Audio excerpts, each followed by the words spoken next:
नाज़रीन बुलेटिन में अवां खे ही अहम ख़बर ॾींदा हलूं त वफ़ाक़ी वज़ीर शबली फराज़ चयो आहे त कैप्टन सफ़दर ख़िलाफ़ केस सिंध पुलिस पाण दाख़िल कयो। कराची वाक़े ते अपोज़िशन अजाई वावेला पई करे। मुख़ालिफ़ धुर जमहूरियत जी पेट में खंजर हयो। इस्लामाबाद में प्रेस कॉन्फ्रेंस कंदे सुध समा वारे वफ़ाक़ी वज़ीर शबली फराज़ चयो त अपोज़िशन वारा ज़ाती मुफ़ादनि लाइ कम पिया कनि। मुख़ालिफ़ धुर वारनि इदारनि खे पाण में विरहाइण जी कोशिश कई। बिलावल सिंध खे पंहिंजी जागीर सम्झे थो। हुन वधीक चयो त मुख़ालिफ़ धुर चूंडनि खे शकी चवे थी, पर सिंध में पीपी जी हुकूमत आहे त उते धांधली नाहे थी। अपोज़िशन खे ख़बर नाहे त इहा कहिड़ी बाहिस सां पई खेॾे।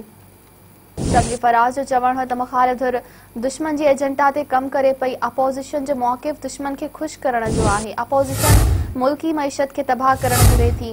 असां ख़ानदानी पार्टियुनि खां मुल्क खे आज़ाद कराईंदासीं।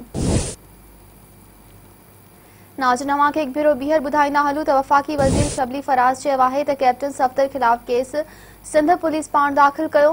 कराची वाक़े ते अपोज़िशन अजाई वावेला पई करे। मुख़ालिफ़ धुर जमहूरियत जे पेट में खंजर हयो।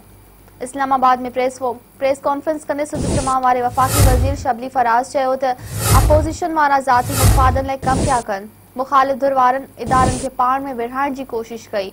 बिलावल सिंध खे पंहिंजी जागीर सम्झे थो। हुन वधीक चयो त मुख़ालिफ़ धुर चूंडनि खे शकी चवे थी, पर सिंध में पीपी जी हुकूमत आहे त उते धांधली नाहे थी।